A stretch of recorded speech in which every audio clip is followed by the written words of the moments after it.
5:15. Is Sue coming? No, he's not coming tonight. That's all.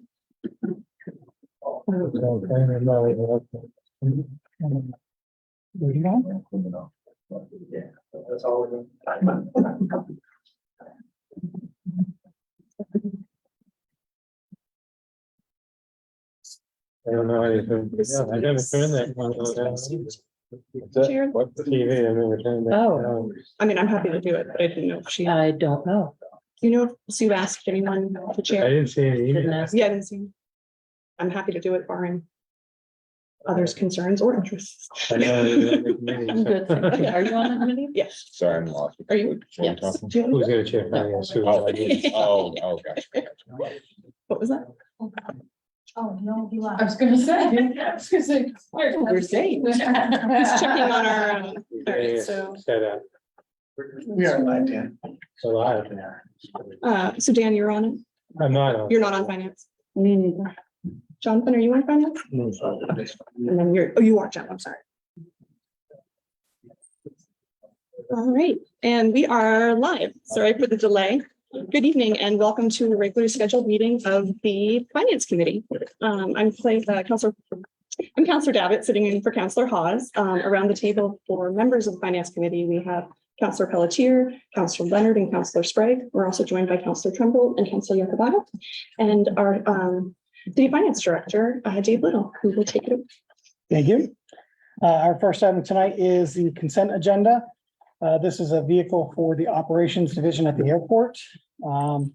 As we've talked about before, the local vendors will not currently bid on our vehicles. So we're reaching out to dealerships to find out if they have something that we need.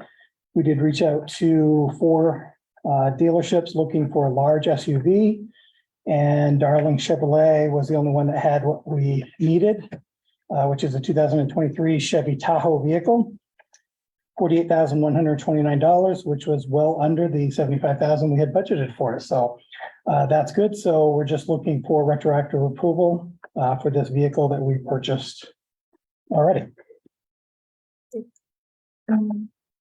Most staff recommendation.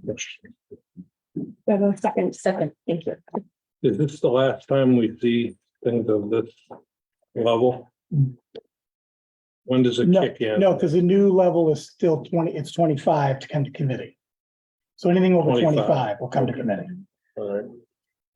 Counselor Trumbull? Just a question. I know we've got some shuttle hands out there. What's a large SUV used for?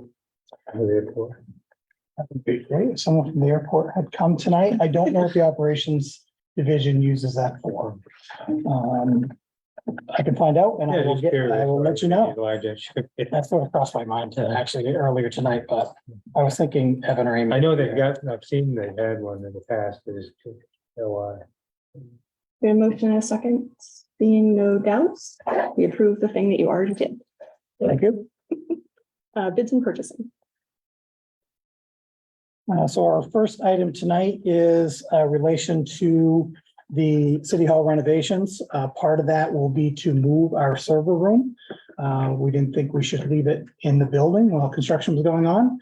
So we looked at various options. We tried to find the what would minimize the downtime for the departments while we moved server room, because it's going to require disconnecting all the departments, resplicing fiber optics and getting everything hooked back up. So what we came up with is we are going to be leasing a construction trailer that's going to be out in the parking lot on the side of the building. And the fiber line comes right in there. So we're just going to resplice right in there instead of trying to run it through town, through new poles or dig new lines anywhere. So our contract, we have a project engineer that we have contracted with. They reached out to different vendors who might have what we were looking for. There's only one Triumph Modular out of Littleton, Massachusetts that has the right size and one that could be here and delivered on time to meet some of our timeframes. We're looking to do that move over the long weekend in October. So this will be here in the next couple of weeks to get it set up. And that cost is $95,042. That is part of the City Hall renovation project. So we're looking for approval to move forward with getting that ordered and in place so that we can start at least phase one, part of phase one to move, because until we have the servers moved, we really can't start moving staff because we got to make sure that we're up and running. Any questions? Dr. Sprague? Well, Dave, what's going to be required, if anything, for additional security with all of our servers sitting out in a construction crew? Initially, we're going to have all the access will be keyed to electronic key cards and doored. We're going to put in a new camera, if not two cameras, into pointing at them. And once we get it set up and we see where it's at, we may even look at fencing it in so that there's a little bit extra security there, because I am concerned about that that's just out there. Dr. Lenny? Oh, did you have another? Nope, that's it. Thanks. Actually, thank you for answering that question, Councilor Sprague. Follow-up question. So my guess is there's going to be some exposed fiber somewhere along the trailer. Are security concerns also going to make sure those wires are covered, whether it's from weather-related issues or vehicles going over, or someone coming in just taking a knife and just severing the? Yes. Okay. So if we can, there's actually a manhole out there, and then the fiber runs under the ground. So we're going to try to set the trailer on top of Okay. wherever we dig the hole. So there's going to be limited access, if any, but it'll all depend on how things are. But yeah, we're going to take as many precautions as we can to try to secure that and secure the lines. Any other questions? Move staff recommendation. Second. Thank you. Motion in a second. Without a doubt, that has passed. Thank you.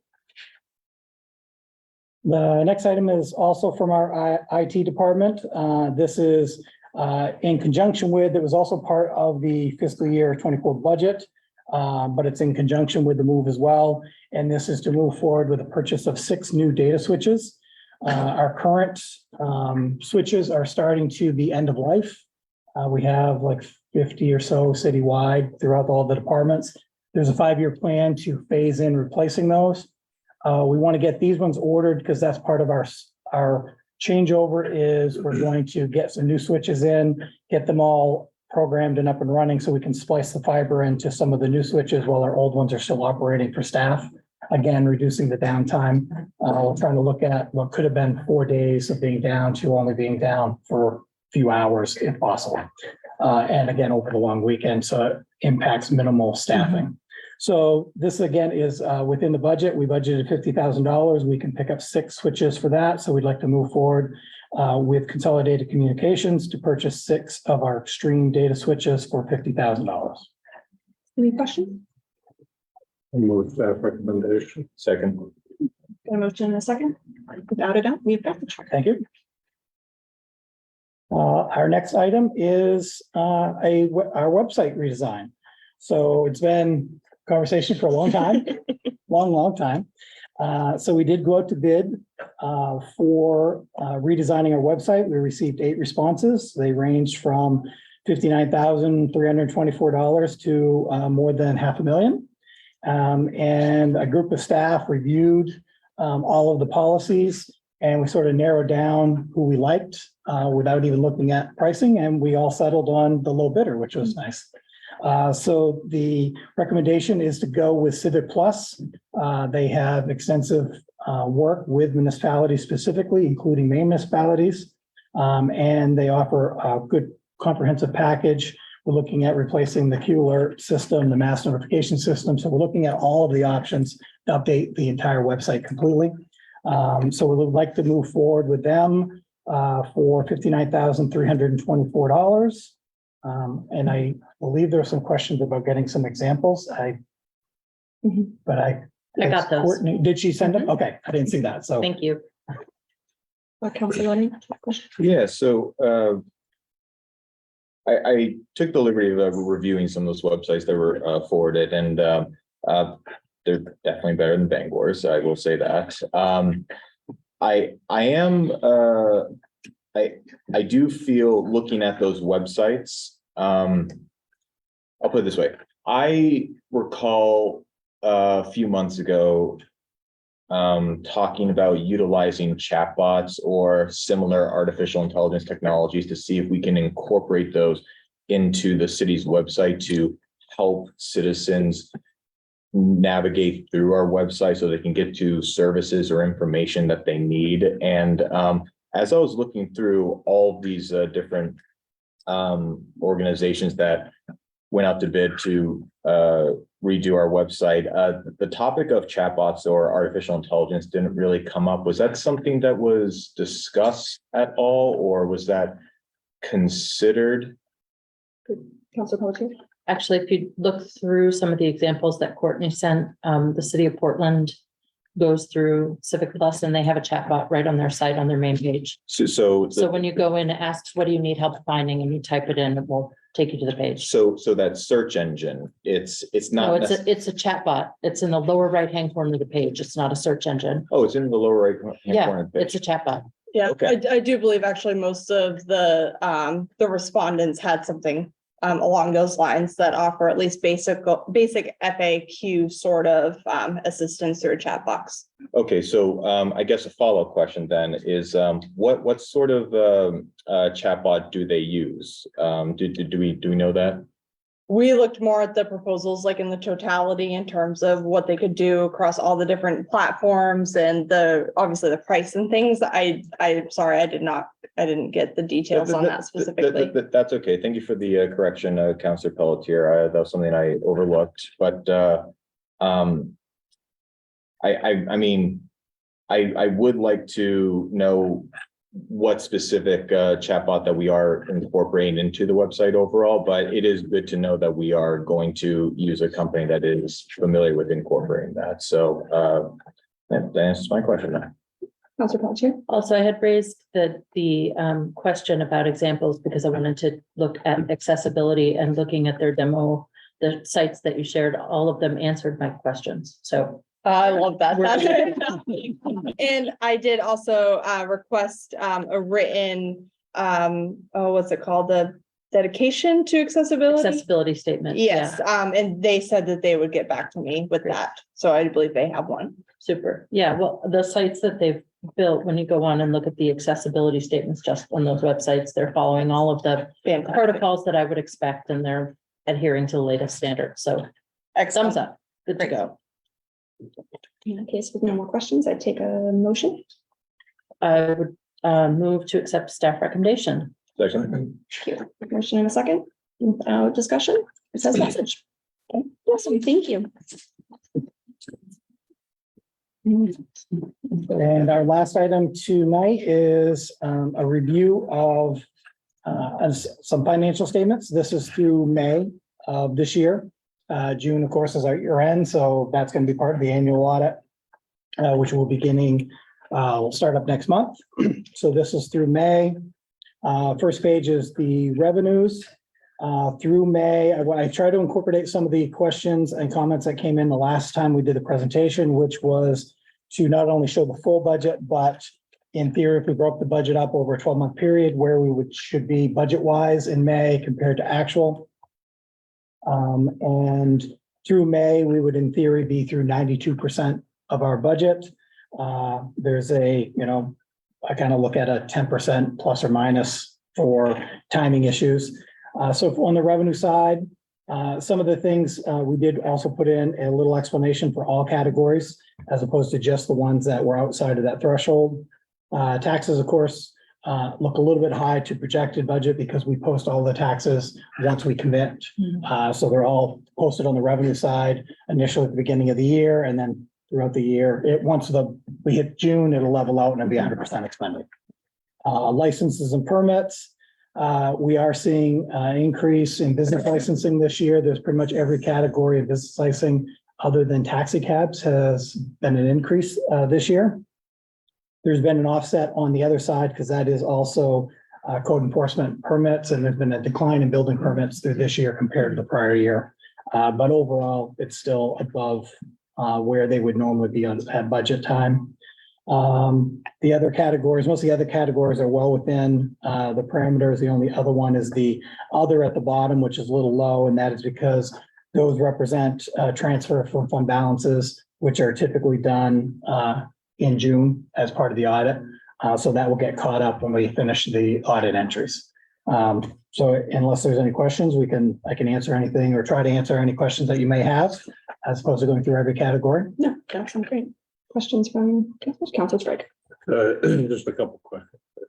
Could you go back to on the revenue line and I may have just missed it, but could you re-explain the reason for such a large variance in the intergovernmental transfers and what will happen in June?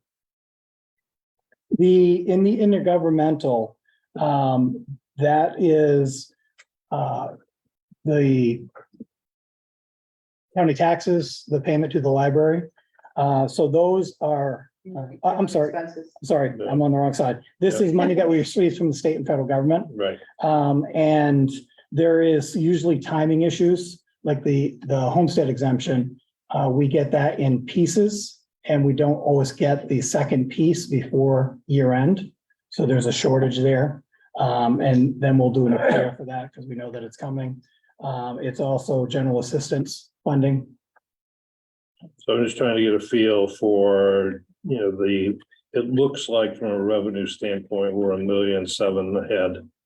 And is it really not $1.7 million? It's $1.7 million plus part of the intergovernmental transfers that have not come yet.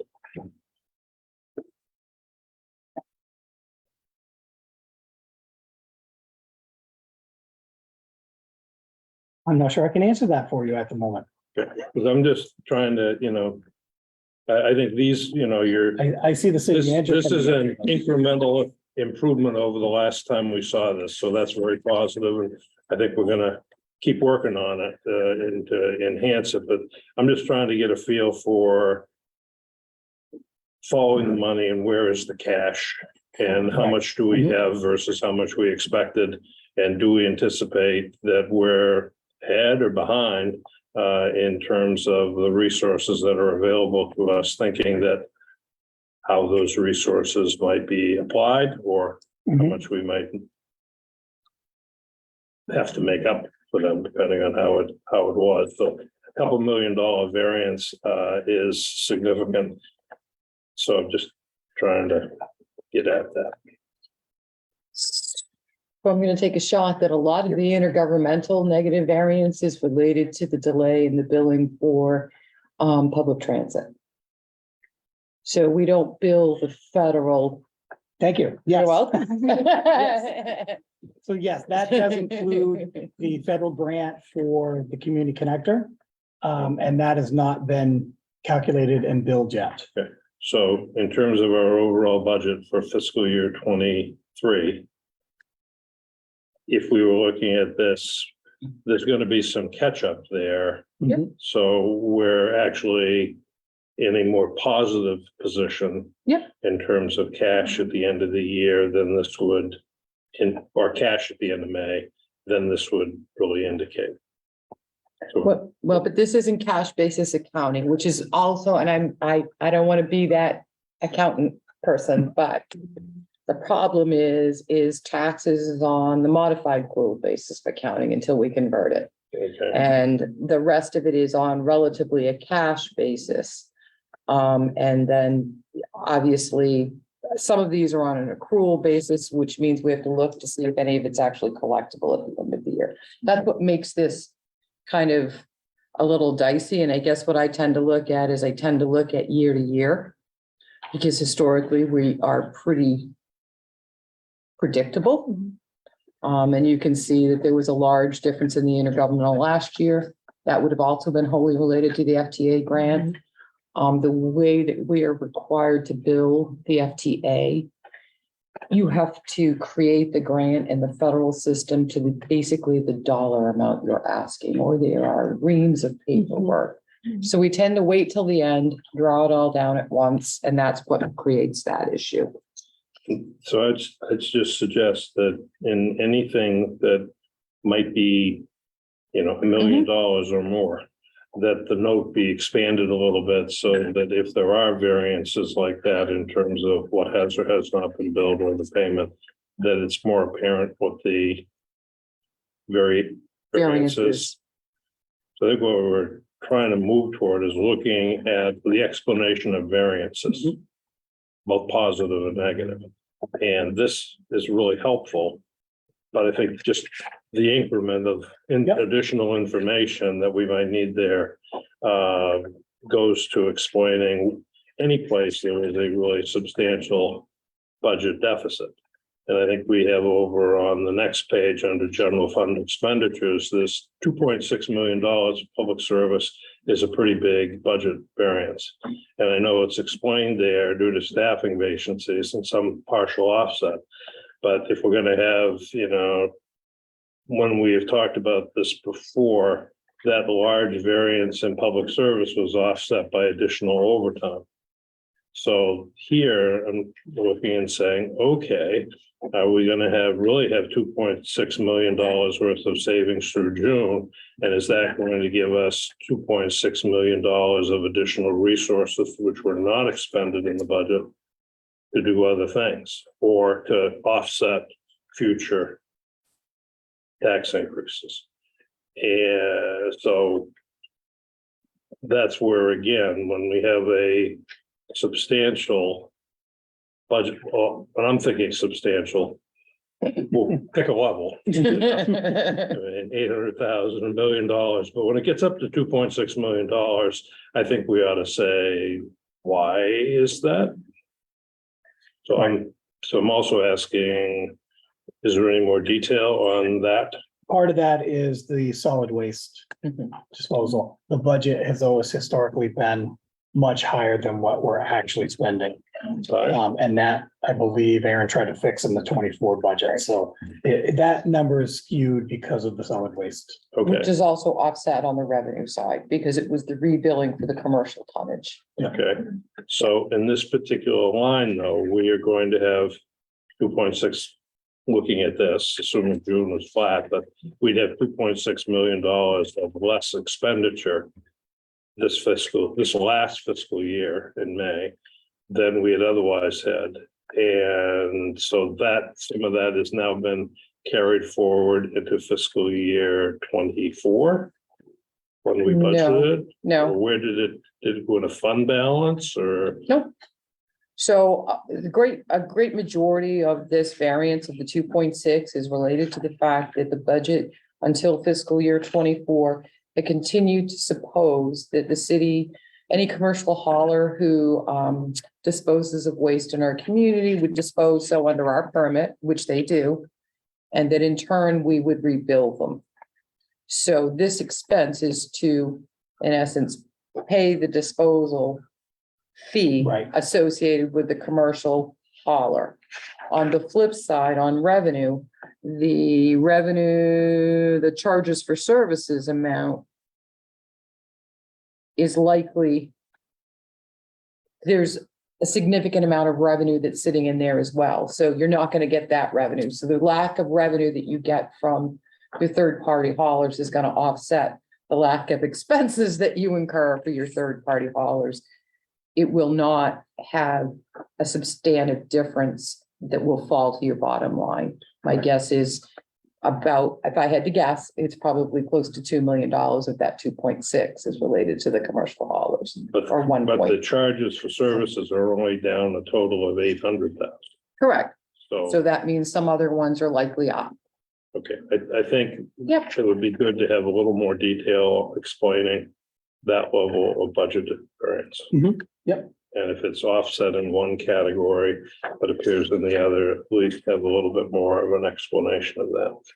And then just one more question. Yeah, you said that through June, that where we are in June will be addressed during the audit process. That process took a long time last year, and we didn't really look at audit variances until winter. Are you planning on coming back with this level of report through the end of June? Before we have to wait through the whole audit process? Because that's part of what I'm trying to get at is timely reporting back to the finance committee of any budget variances. So we're going to have the end of the year summaries, which will reflect budget variances through June, but are we going to have to wait until the audit's complete to be able to review those? Or are we going to have an interim report like this to look at? We can look at hopefully, our plan is the audit finishes on time this year, which would be in December. And that's typically when it finishes. But if we're looking at that it may get extended, we can look at doing something like this with the caveat that obviously some of those numbers may still change if we're in the middle of the audit, if not all the entries that impact this stuff have been put through.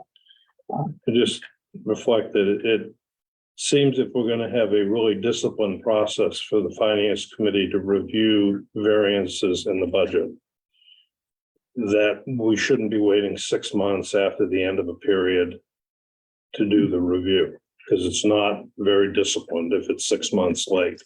I don't think. So I would just ask that be given some more consideration. I think we're, in terms of council oversight of finances, if we are not looking at the finances until 6 months after the period when the expenditures and revenues are applicable, I know we're going to have the audit, but I don't think that reflects a real due diligence on the part of the finance. So I'll just leave that for your additional consideration. Any other questions? Anything else for us? Unless anybody else had any questions on the expenditure side, I will say Councillor Sprague did point out a typo. One of the columns was referenced through May of 23. It's really May of 22 because it's the prior year. Again, provided a short explanation for any variances, but happy to answer any questions that anybody may have. Looks like we're I'd good. move we accept the finance report. I don't think we need that. We don't need that. We're just It's just a, yeah, Just a review. Yes, just the chat. Just a chat. Okay. And with that, That's all I have. all right, we're adjourned. Stay tuned for government operations.